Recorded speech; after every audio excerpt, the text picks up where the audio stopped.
नमस्कार दोस्तों, स्वागत है मेरे एक और नए वीडियो में। इस समय मेरे साथ यूपी पीसीएस 2023 के टॉपर जिनका सिलेक्शन डीएसपी के पद पे हुआ है, आइए जानते हैं इनकी रणनीति क्या थी और यहाँ तक का सफ़र तय करने में इन्होंने कितना संघर्ष किया है। सबसे पहले तो सर, जो हमारे व्यूअर्स हमारा चैनल देख रहे हैं, उनकी तरफ से और हमारी तरफ से आपको बहुत बहुत बधाई। धन्यवाद मित्र। सबसे पहले सर, हम आपके थोड़ा सा एजुकेशनल बैकग्राउंड पे जाना चाहूँगा कि आपका एजुकेशनल बैकग्राउंड क्या है और मीडियम क्या है आपका। मैं बलरामपुर का निवासी हूँ, वहीं से मैंने अपनी प्रारंभिक शिक्षा, उसके बाद वहीं के MLK PG कॉलेज, महारानी लाल कुंवर पोस्ट ग्रेजुएट कॉलेज बलरामपुर से ही स्नातक यानी BSc बायो में की थी। उसके बाद मैंने 2017 से अपनी तैयारी की शुरुआत की और 2018 में मैंने पहला अटैम्प्ट दिया, जिसमें मैं इंटरव्यू तक गया और उसके बाद लगातार मेंस और इंटरव्यू देता रहा। फाइनली मुझे 2023 में डिप्टी SP के पद पर सफलता मिली है। सर, आप जैसे कि पहला सवाल ये कि 2017 से आप प्रयास कर रहे हैं और 2023 में आपको सफलता मिली है, तो इतने दिनों की रणनीति में ऐसी क्या खामियां आ रही थी कि आपको सिलेक्शन लेने में थोड़ी देरी हो रही थी? मेरा पहला अटैम्प्ट जो था वो 2018 में था। मैं उसमें इंटरव्यू के पद तक गया और पहले समस्या ये होती थी कि जो मार्कशीट था, जैसे 2018 का जो मार्कशीट मुझे मिला तो उससे पहले पता नहीं चलता है कि रुक कहाँ गया। तो मार्कशीट जब मिला तब तक 2020 का मेरा मेंस हो चुका था, तो 2021 का बाकी था। 2021 में और मेरा जो मार्क्स कम हो रहे तो लगातार ज्योग्राफी ऑप्शनल के कारण मैं बाहर हो रहा था। मुझे ज्योग्राफी में कभी 200 नंबर मिलते थे तो इंटरव्यू कॉल हो जाता था, कभी 200 से कम आते थे तो इंटरव्यू कॉल नहीं हो पाता था। इसी संदर्भ में की बार, क्योंकि ज्योग्राफी ऑप्शनल था नहीं, अब केवल GS का पेपर था, इसलिए मेरा सिलेक्शन हो गया। क्योंकि मुझे GS में ऑलमोस्ट 400 मार्क्स लगातार मिलते रहे, जो कि एक एक्सेलेंट मार्क्स होता है सिलेक्शन के लिए। लेकिन ऑप्शनल में कभी 190, 180, 210 इत्यादि, क्योंकि अगर सिलेक्शन लेना है तो ऑप्शनल में कम से कम 250 मार्क्स होने चाहिए। इसी कारण मेरा सिलेक्शन नहीं हो पाता था। अब वो सुधार न कर पाने की एक बहुत बड़ी वजह ये रही कि आयोग द्वारा मार्कशीट न देना। अगर 2018 की मार्कशीट 2019 के मीन्स के पहले मिल गई होती तो शायद हम कुछ उसमें इम्प्रूवमेंट कर सकते थे। लेकिन वो 3 अटैम्प्ट मेरे वैसे चले कि मुझे पता ही नहीं चला कि नंबर GS में कम हो रहे हैं या ऑप्शनल में कम हो रहे हैं। इसका सबसे बड़ा कारण रहा कि सिलेक्शन ना हो पाना, देर होने का।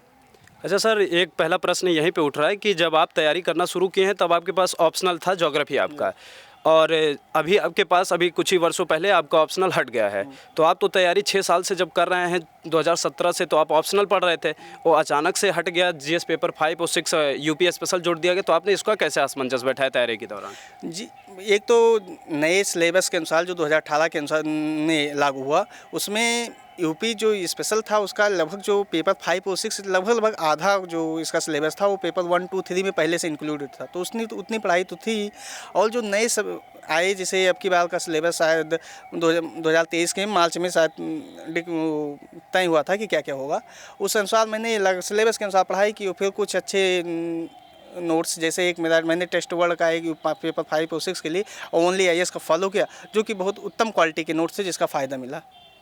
अच्छा, क्या तैयारी के दौरान कुछ ऑनलाइन प्लेटफॉर्म का प्रयोग करते थे या आपने कोचिंग लिया है, वहाँ से पढ़ाई की है? हाँ, मैंने कोचिंग भी ली है 2017 में। उसके बाद मैं लगातार बहुत ऑनलाइन प्लेटफॉर्म, जैसे कभी दृष्टि IAS की वेबसाइट या ओनली IAS का एडिटोरियल इसका इत्यादि सुनता रहता था कुछ, क्योंकि आजकल ऑनलाइन प्लेटफॉर्म की बाढ़ सी आ गई, तो उसमें हमें सेलेक्ट करना है कौन अच्छे हैं और किससे हमें, जैसे स्टडी फॉर सिविल सर्विसेज के करंट अफेयर्स के पापा वीडियोज़ बड़े अच्छे होते हैं, जो कि उसका कम से कम 2-3 वीडियो अगर प्रीलिम्स के लिए स्पेशल, जैसे उसका एक करंट अफेयर्स पापा वीडियो, मिसलेनियस पापा वीडियो इत्यादि जो होते हैं प्रीलिम्स के लिए बहुत सफल होते हैं। क्योंकि हमारा प्रीलिम्स में स्कोर बहुत ज़्यादा आता था, लगभग कभी मेरा पिछले 6 साल में 140 नंबर से कम आया ही नहीं।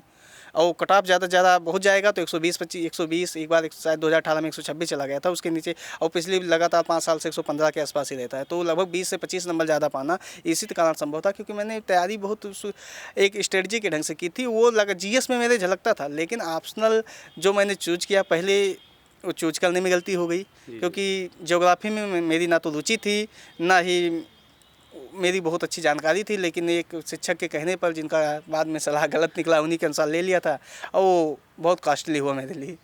अच्छा, ये जो आपने बाढ़ की बात की है, तो इस कंटेंट के बाढ़ में कौन सा ऐसा नाव बनाए कि जिससे हमारी नैया पार हो जाए? क्योंकि बहुत से ऑनलाइन प्लेटफॉर्म है, बहुत से मार्केट में कंटेंट हैं, इनकी टेस्ट सीरीज़, उनकी टेस्ट सीरीज़, उसका सिलेक्शन कैसे करें? जो गांव के बच्चे आते हैं उनको बहुत तकलीफ होती है इसमें समस्या होने में। परीक्षा के संदर्भ में ये कैसे पार करें, इसके संदर्भ में एक तो आयोग हमें केवल 2 चीज़ प्रोवाइड करता है, एक सिलेबस प्रोवाइड करता है, एक प्रीवियस ईयर पेपर प्रोवाइड करता है। तो इन 2 चीज़ों का हम सर्वोत्तम उपयोग करें। PYQ के अनुसार हम देखें कि किस प्रकार से क्वेश्चन आयोग की पूछने की प्रवृत्ति रही है, कैसे प्रश्न पूछता है और उसकी क्या अपेक्षा है हमसे, ये हम प्रीवियस ईयर क्वेश्चन से ही पता कर सकते हैं। और हमें क्या पढ़ना है, इसकी जानकारी हमें हमें सिलेबस प्रदान करता है। तो इन दोनों का हम उपयोग करके उसके अनुसार ही किसी भी, जैसे हम ओनली सामान्यतः माना जाता है कि किसी भी एडिटोरियल डिस्कशन, एडिटोरियल को पढ़ना थोड़ा दुष्कर कार्य होता है, कठिन होता है, जैसे हिंदू का पढ़ना हो। तो इस संदर्भ में किसी अच्छे, जैसे हम ओनली आईएएस को फॉलो करते हैं, ओनली आईएएस में सुमित सर से अच्छा मुझे नहीं लगता कोई एडिटोरियल डिस्कस करता। हो सकता है मैं ना जानता हूँ कोई अच्छा हो, इसकी मैं गारंटी नहीं लेता, लेकिन मैं मानता हूँ कि वो सर्वोत्तम है। तो ऐसे किसी सर्वोत्तम वालों को जो बहुत अच्छा करते हैं और बहुत ज़्यादा टाइम कंज्यूमिंग नहीं है, अगर कोई एडिटोरियल डिस्कशन करने में 1 घंटे का समय ले रहा है तो वो सस्टेनेबल नहीं है। हम रोज़ उसको देख के नोट्स नहीं बना सकते या उसका माइंड मैप नहीं तैयार कर सकते, उसको लिख नहीं सकते। तो ऐसा कार्य जो सस्टेनेबल हो, जैसे ओनली आईएएस का जो एडिटोरियल डिस्कशन तो सामान्यतः 30 से 35 मिनट में खत्म हो जाता है। तो ऐसे हम किसी सोर्स को फॉलो करें जिससे लगातार हो, एब्सेंट ना हो। तो बहुत ऐसे भी शिक्षक हैं या यूट्यूब चैनल हैं जो एक दिन एडिटोरियल डिस्कशन करते हैं, दूसरे दिन छुट्टी ले लेते हैं, उसमें दिक्कत हो जाती है, हमारी कंटिन्यूटी नहीं मेंटेन हो पाती। इसलिए हम ओनली आईएएस को पिछले 4-5 साल से फॉलो कर रहे हैं। वो उनकी कंटिन्यूटी है, अगर वो कभी कभी सामान्यतः वो एब्सेंट हो जाते हैं तो उसके आधार पर अब एब्सेंटेंसी में कोई दूसरा उस कार्य को आगे बढ़ाता है। लेकिन वहाँ पे एडिटोरियल डिस्कशन पर डे होता है, इस केवल संडे को छोड़ के, तो इसलिए मैं वही फॉलो करता हूँ।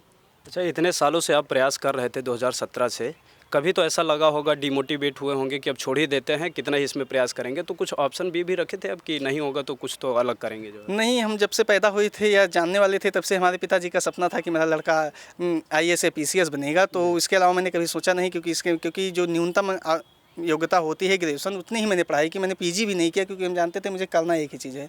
और इसी संदर्भ में मैंने ग्रेजुएशन मेरी कंप्लीट करने के बाद प्रयागराज आया, यहीं से तैयारी की लगातार, क्योंकि मैं बाहर हो रहा तो ऐसा था नहीं कि मेरा कभी प्रीलिम्स रुका, लगातार मेंस और इंटरव्यू दे ही रहा था। तो ये लगता था कुछ थोड़ी दिक्कतें हो गई हैं, वो समय रहते समय ख़त्म हो जाएंगे, वो मैं सेलेक्ट हो जाऊँगा। इसमें अगर आज जब हम पीछे मुड़ के देखते हैं तो अगर 2018 के इंटरव्यू के बाद मुझे तुरंत मार्कशीट मिल गई होती, अगर ये पता चल जाता कि मेरा ऑप्शनल में नंबर लगातार कम हो रहा है, 18 में कम हुआ, 19 में कम हुआ, तो हो सकता है हम ऑप्शनल उसी समय चेंज कर लेते, कोई और ले लेते। लेकिन दिक्कत ये हुई कि 20 में आया, 21 का हमने सोचा एक बार और मेहनत करके ट्राई कर लेते हैं। 21 का जब तक रिजल्ट नहीं है तब तक 22 का फिर से हो गया मेंस, और 21 का मैंने इंटरव्यू दिया था तो सोचा था ये हो सकता है 21 में हो जाए। इसी और 22 में मैंने सिलेबस चेंज होने के पहले ही अपना ऑप्शनल चेंज कर लिया था कि अगर आपकी बार देंगे तो सोशियोलॉजी से देंगे। तो हमारे व्यूअर्स और मैं भी ये अपेक्षा कर रहा हूँ कि इस बार तो डीएसपी बन ही गए हैं, तो क्या अगले साल या इसी वर्ष डी हट सकता है, केवल एसपी जुड़ सकता है क्या? संभावना है, क्योंकि मैं लगातार यूपीएससी के 2 मेंस दे चुका हूँ, तो उसमें भी ऑप्शनल के कारण ही सेलेक्ट नहीं हो पाया था। तो इस बार मैंने वहाँ भी ऑप्शनल चेंज करके सोशियोलॉजी से लिखूँगा। अगर विधाता ने चाहा और पिताजी का आशीर्वाद रहा तो ज़रूर सेलेक्ट हो जाएंगे। अच्छा, मैं अब पेपर 1 से थोड़ा बात करता हूँ। प्रीलिम्स हुआ, मेंस हुआ, इंटरव्यू तक हम जाएंगे। प्रीलिम्स की थोड़ी स्ट्रेटजी बताइए। और जो छात्र हमारे हिंदी मीडियम के हैं उनको बहुत ज़्यादा समस्या है सीसेट को लेके, जो है खासकर आप यूपीएससी और पीसीएस दोनों तैयारी कर रहे थे, तो ये असमंजस कैसे बैठा था? और आप उसमें भी प्री निकाल ले रहे थे, तो दोनों का एक बार हमें बताइए सिलेक्शन। पहली बात, सीसेट जो होता है यूपी पीसीएस में, तो सीसेट बहुत सिंपल नेचर का होता है, वो सामान्यतः हो जाता है क्योंकि बहुत सरल किस्म के सवाल होते हैं। अगर यूपी पीसीएस में सीसेट उठता है तो आप में बहुत बेसिक चीज़ें की कमी है, उसको तो जरूर ध्यान देना चाहिए। लेकिन यूपीएससी का सीसेट से मेरा भी पिछली बार नहीं हुआ था। सीसेट के कारण 2023 वाला प्रीलिम्स मेरा नहीं हुआ यूपीएससी का, वो बहुत कठिन लेवल का था। तो उसके लिए तो अच्छी तैयारी। अगर यूपी पीसीएस की सीसेट की बात की, इससे सामान्य से प्रीवियस क्वेश्चन देख लें, थोड़ा इंटरपर्सनल स्किल वाला क्वेश्चन देख लें, उसमें सामान्य अगर समझ विकसित कर लें तो यूपी पीसीएस का सीसेट कभी नहीं होगा। क्योंकि उसमें 10 सवाल जो आते हैं, जैसे यूपी पीसीएस की सीसेट में 5 सेक्शन होते हैं। जनरल हिंदी के क्वेश्चन आते हैं, जनरल इंग्लिश आते हैं, मैथ आता है, रीजनिंग आता है, इंटरपर्सनल स्किल आता है। इन पाँचों का लगभग जो अनुपात होता है क्वेश्चन का 20-20 होता है, लेकिन शायद इंग्लिश से केवल 10 ही आते हैं। और 100 के बाद 100 क्वेश्चन आते हैं, 33 सही करना है, जिसमें 10 सवाल जो पैसेज के होते हैं बहुत सरल नेचर के होते हैं, तो वो तो सामान्यतः सही हो ही जाते हैं। तो यूपी पीसीएस की सीसेट के लिए बहुत एक्स्ट्रा एफर्ट करने की आवश्यकता नहीं, केवल जीएस के लिए करना, क्योंकि जीएस में कट ऑफ 90 हमें लगभग 90 ऑलमोस्ट जाता है। तो 90 सवाल सही करने के लिए जीएस में एफर्ट करने की आवश्यकता है। सीसेट के लिए 1 घंटे अगर हम रोज दे लें तो बहुत है। अच्छा, किताबों का सिलेक्शन तो हम कर ही लेते हैं, लक्ष्मीकांत हुआ, स्पेक्ट्रम हुआ, हर कोई यही बताता है, जितने भी टॉपर हैं, और सब सेक्शन भी यही करते हैं किताबों को लेके।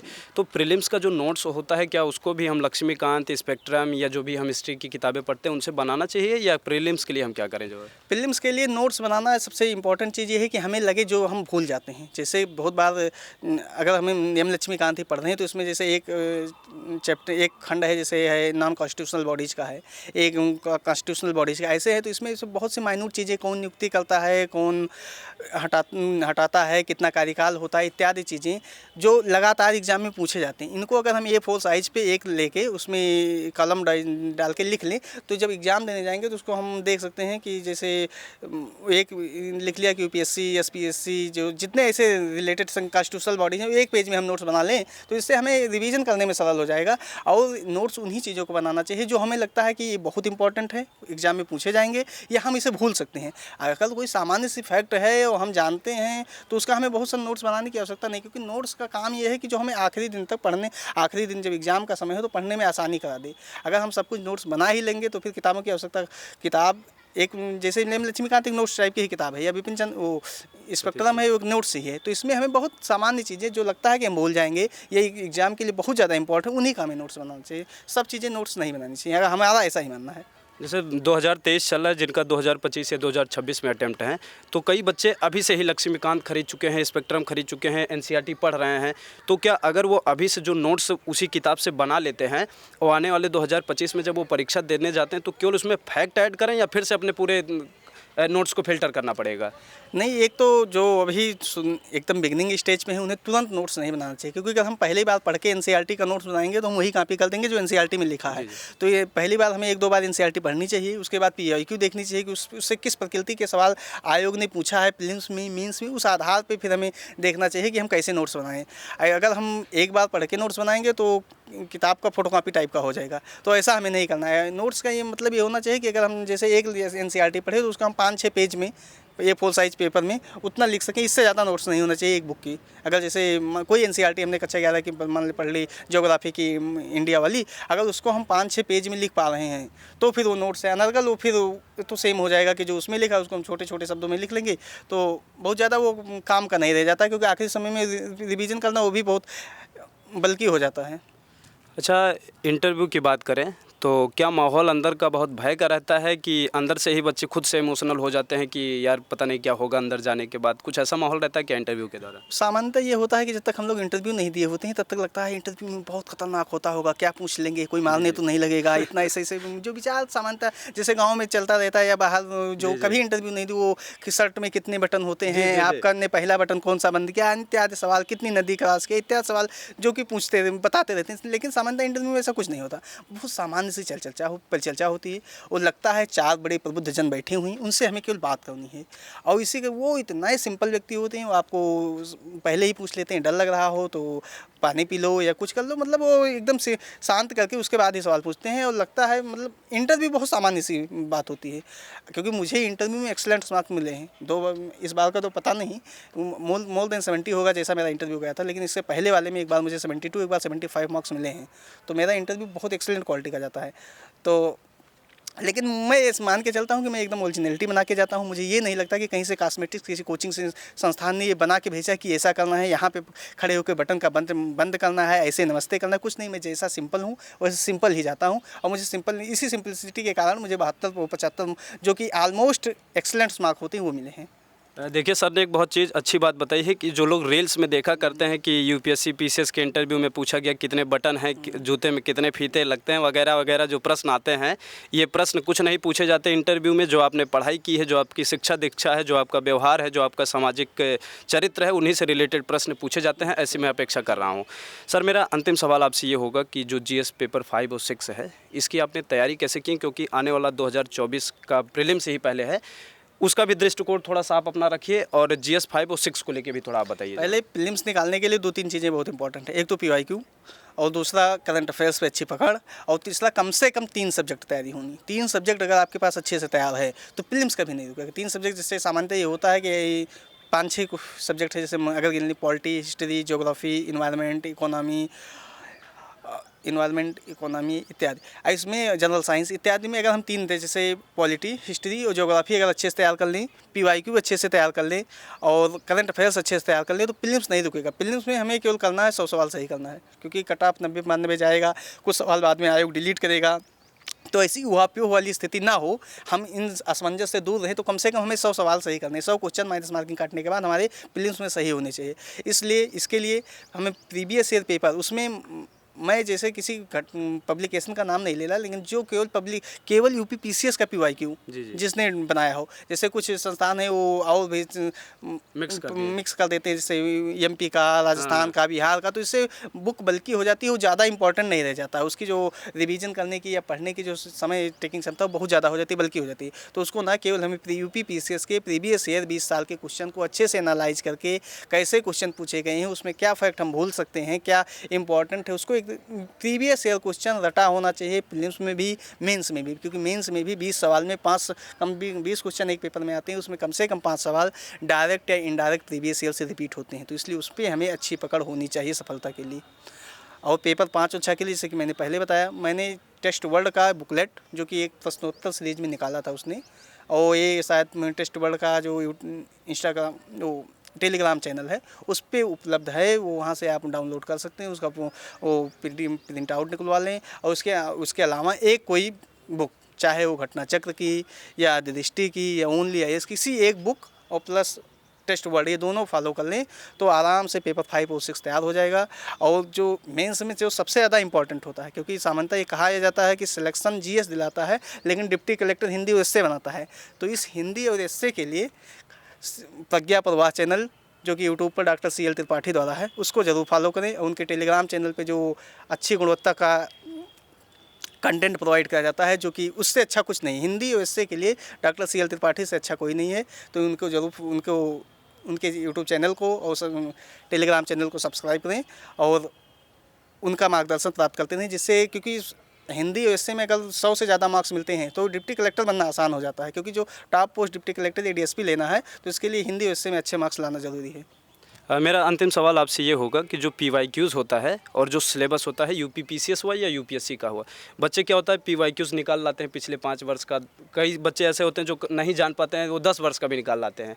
लेकिन मान लीजिए मूलतः कोई 3 वर्ष का प्रीवियस ईयर निकाला हो और सिलेबस अपने सामने रखा हो, तो दोनों को कैसे कंप्रोमाइज़ करें कि कौन सा किस सिलेबस के अनुसार मतलब मिल रहा है, यही बहुत कन्फ्यूज़न होता है बच्चों को। जैसे आजकल तो मार्केट में ऐसी किताबें उपलब्ध हैं जो कैटेगराइज कर देते हैं कि जैसे हमने जीएस का प्रीलिम्स का पेपर लिया तो वो कैटेगराइज हो जाता है कि पॉलिटी से इतने क्वेश्चन हैं, हिस्ट्री में भी एंशिएंट के मेडिवल और मॉडर्न प्लस पोस्ट मॉडर्न या आर्ट एंड कल्चर इत्यादि से, या फिर ज्योग्राफी में इंडियन और वर्ल्ड इकोनॉमी के इत्यादि क्वेश्चन जो होते हैं वो कैटेगराइज करके खुद देते हैं। उसके अनुसार हम देख लें कि किस टॉपिक से ज़्यादा क्वेश्चन आ रहे हैं, उसी अनुसार हम करें। और एक स्टैंडर्ड बुक और दूसरा PYQ, 2 का उपयोग करें। मेंस आंसर राइटिंग की अच्छे से शुरुआत करें, लगातार आंसर राइटिंग करें, क्योंकि आंसर राइटिंग का कोई विकल्प नहीं है, क्योंकि बिना लिखे सिलेक्शन नहीं हो सकता, क्योंकि 20 क्वेश्चन हमें 3 घंटे में लिखना होता है। और उस 20 क्वेश्चन में कैसे हम वैल्यू इन्हेंसमेंट करें अच्छे से, और कैसे आज, क्योंकि हम जाएंगे नहीं मेंस के बाद, हमारी कापी जाएगी जो एग्जामिनर होगा, तो उसके समय कापी कितनी सुंदर जाए इसका हमें प्रयास करना है, जिससे कि हम जीएस में अच्छे मार्क्स लाएं। एस्से का लगातार हफ्ते में 1 दिन कम से कम प्रैक्टिस करते रहें, जिससे सिलेक्शन लेना आसानी हो। एक हॉबी का भी प्रश्न आता है इंटरव्यू के दौरान, तो आपकी मेन हॉबी क्या है? मेरी मेन हॉबी थी क्रिकेट खेलना, जो सामान्यतः सबकी होती है। और उसके अलावा मैंने एक अपना बिजनेस का जिक्र किया था, डेयरी वाला, जिसके आधार पर ही मेरा पूरा इंटरव्यू चला था। आधे घंटे मेरा इंटरव्यू कल्पराज सर के बोर्ड में था, केवल डेयरी पे ही मुझसे बात करते थे, और लग ही नहीं रहा था कि हम इंटरव्यू दे रहे हैं, लग रहा है कि हम लोग दोनों लोग कोई बिजनेस प्लान पर चर्चा कर रहे हैं कि कैसे इसको प्रॉफिटेबल बनाया जाए, क्या किया जाए इत्यादि सवाल। लगातार केवल डेयरी पे ही, भारत दूध में जो विश्व का सबसे बड़ा उत्पादक है लेकिन हम एक्सपोर्ट नहीं कर पाते हैं, वो जो कल्चरल सप्लाई साइड बॉटलनेक्स क्या हैं, और जो हमारे इंफ्रास्ट्रक्चर इशूज हैं, लगातार बहुत से डिजीज जैसे इस समय जो लंपी स्किन डिजीज आ गया था, जिसके कारण इत्यादि सवाल इसी पे हो रहे थे। वैक्सीनेशन कैसे बढ़ाया जाए, जो छुट्टा मवेशी जानवर हैं जो लगातार कहीं दुर्घटना का कारण बनते हैं, या किसानों की जो रात फसल नष्ट कर रहे हैं इत्यादि। लगातार मेरे में जो आधे घंटे इंटरव्यू चला, ये 100% केवल डेयरी पे ही चल रहा था कि और मुझे आशा भी है कि उन्होंने बहुत अच्छे मार्क्स भी दिए होंगे, क्योंकि बड़े खुश नज़र आ रहे थे मुझसे। अच्छा, IPL भी शुरू होने वाला, तो हॉबी में क्रिकेट है, तो क्या देखना है क्या पूरा IPL? नहीं, IPL हमें बहुत ज़्यादा पसंद नहीं, केवल स्कोर या RCB का मैच हो, क्योंकि हम विराट कोहलियन हैं तो RCB का मैच हो तो ज़रूर देखते हैं, इसके अलावा IPL में नहीं देखता। हाँ, इंटरनेशनल मैच देखते हैं, लेकिन थोड़ा जब से वर्ल्ड कप हार गए हैं तो उससे थोड़ा वो रुचि कम हो गया है। तो टीम इंडिया के वर्ल्ड कप हारने की वजह से सर का भी दिल टूट गया है। और जो भी व्यूवर्स, आप लोग के आशीर्वाद से मैंने सर का डीएसपी के पद पे इंटरव्यू लिया है, और आप लोग का आशीर्वाद रहा तो अगली बार मैं सर का एसपी के पद पे इंटरव्यू जरूर लेने की, सर ऐसा समय मिलेगा ना हमको? जरूर मिलेगा। तो इसी के साथ मैं सर का अपने चैनल पे स्वागत एवं अभिनंदन करता हूँ। बहुत बहुत धन्यवाद करता हूँ। धन्यवाद।